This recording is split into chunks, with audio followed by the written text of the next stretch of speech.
दोस्तों, आज की कहानी का नाम है माँ की पेंशन पर किसका हक। नीला जी के दो बेटे कमल और विमल और एक प्यारी सी बेटी प्रिया थी। पति आलोक जी सरकारी अफसर थे। दोनों बेटे जुड़वा थे और बेटी सबसे छोटी थी। जब दोनों बेटे नौकरी में आ गए तो उनकी शादी के लिए आलोक जी और नीला जी ने लड़कियां देखनी शुरू कर दी। आलोक जी के बहन बहनोई ने कुछ रिश्ते बताए थे। नीला जी और आलोक जी अपने बेटे और बेटी के साथ लड़की देखने गए। लड़की वालों ने सबका खूब स्वागत किया। जब नेहा कमरे में आई तो उसकी मौसी की लड़की रानी भी साथ में थी, जो कि नेहा की हम उम्र लग रही थी। नेहा और रानी दोनों बहनें देखने में बहुत सुंदर और पढ़ी लिखी हुई थी। नेहा के साथ रानी को भी विमल के लिए नीला जी और आलोक जी ने पसंद कर लिया। लड़की वालों को भी कोई आपत्ति नहीं हुई और जब कमल विमल ने भी हाँ कर दी तो उसी शुभ घड़ी में शगुन के कंगन नीला जी ने अपने होने वाली दोनों बहुओं के हाथों में पहना दिए। खुशी खुशी शादी हो गई। अपनी दोनों बहुओं को देख नीला जी बहुत खुश थी। सब प्रेम से रहते। जल्द ही प्रिया की शादी भी हो गई और आलोक जी भी रिटायर हो गए अपनी नौकरी से। सब कुछ ठीक चल रहा था। तभी एक दिन अचानक हार्ट अटैक आया और आलोक जी नहीं रहे। प्रिया और दामाद अतुल जी खबर मिलते ही तुरंत आ गए। इस उम्र में आलोक जी का साथ छोड़ना नीला जी को एक सदमे की तरह लगा और वो बीमार रहने लगी। सारे पेपर वर्क के बाद आलोक जी की पेंशन नीला जी को मिलने लगी। आलोक जी काफ़ी ऊंची पोस्ट से रिटायर हुए थे तो पेंशन की रकम भी अच्छी थी। पैसे के सामने नियत बदलते देर नहीं लगती। वही हुआ। नीला जी के घर में भी पेंशन को लेकर तकरार शुरू हो गई। पहले बहुएं फिर बेटों के बीच भी मनमुटाव होने लगा। दोनों ही चाहते थे कि पूरी पेंशन वो लें। नीला जी बहुत दुखी थी अपने परिवार को बिखरता देख। बहुओं को समझाने का कोई फ़ायदा नहीं था तो नीला जी अपनी बेटी से अपने दिल की बात कहकर मन थोड़ा हल्का कर लेती। अपनी माँ की स्थिति देख प्रिया बहुत दुखी होती। जब बात बढ़ने लगी तब एक फैसला किया गया। नीला जी ने सबको बुलाकर कहा, आज से 1 महीने की पेंशन कमल लेगा और दूसरे महीने की विमल, और दोनों भाई प्रेम से रहो। बस यही मेरी इच्छा है। बेटे बहू सब खुश हो गए, जबकि भोली नीला जी ने अपने पैरों पर खुद ही कुल्हाड़ी मार ली थी। इसका उनको आभास भी नहीं था। जब तक सास के हाथों में पैसे आते थे, दोनों बहुएं नेहा और रानी लालच में आकर सेवा करती और अब सास के हाथ खाली होते ही नज़रें फेरने लगती। नाती पोतों को जन्मदिन पर उपहार तक खरीदने तक के लिए उन्हें बहुओं से पैसे मांगने पड़ते।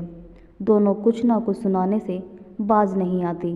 बहुत दुखी होती नीला जी और पछताती भी अपने फैसले पर, लेकिन अब कुछ भी नहीं कर सकती थी। एक समय था जब पर्स पैसों से भरा रहता था और आज एक एक पैसे के लिए मोहताज हो गई थी, जबकि खुद की पति की पेंशन थी। एक रोज़ नीला जी की दवा खत्म होने को थी तो बड़ी बहू को बुलाकर उन्होंने कहा, नेहा बहू, ज़रा कमल को फ़ोन करके कह दे कि मेरी दवाई लेते आए। पिछली बार लाया था तो पर्ची भी उसी के पास होगी। इतना सुनते ही नेहा ने कहा, पर्ची शाम को देवर जी को दे दूंगी। इस बार वही लाएंगे आपकी दवा। पिछली पेंशन हमने ली थी तो कमल जी लाए थे। इस बार पेंशन देवर जी लेंगे तो वही लाएंगे। इतना कहकर नेहा तो चली गई, लेकिन नीला जी सन खड़ी रह गई। मेरे ही पति की कमाई से मेरी दवा लाने में भी इन्होंने बंटवारा कर लिया। क्या अपनी माँ को अपनी कमाई से दवा भी नहीं खिला सकते? मेरी पेंशन पर सबका हक होना चाहिए। सबको मेरे पति की कमाई लेनी है, लेकिन मेरी परेशानियों से किसी को कोई मतलब नहीं। कितने स्वार्थी हो गए हैं मेरे खुद के बच्चे। अगले दिन सुबह सुबह प्रिया और अतुल को देख सब चौंक गए। देखा तो अपने छोटे से बैग के साथ नीला जी भी तैयार बैठी हैं। यह क्या माँ, आप कहाँ जा रही हैं और हमें बताया भी नहीं? कमल ने पूछा। माँ मेरे साथ जा रही है भैया, गुस्से से प्रिया ने जवाब दिया। लेकिन क्यों प्रिया? आश्चर्य से सबने एक साथ पूछा। सबको सिर्फ मेरी माँ की पेंशन चाहिए, लेकिन किसी को मेरी माँ की इच्छा, उनका हाल पूछने की फुर्सत नहीं। एक एक पैसे के लिए मोहताज कर दिया है आप सब ने मेरी माँ को।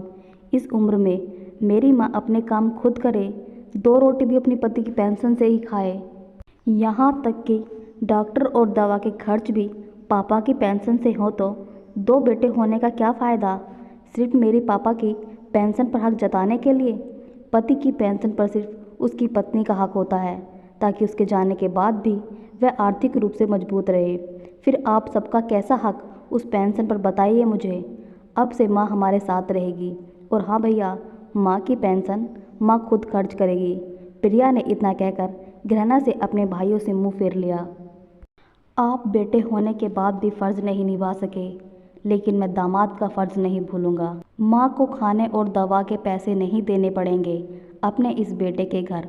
जब अतुल ने कहा तो सबके सिर शर्म से झुक गए।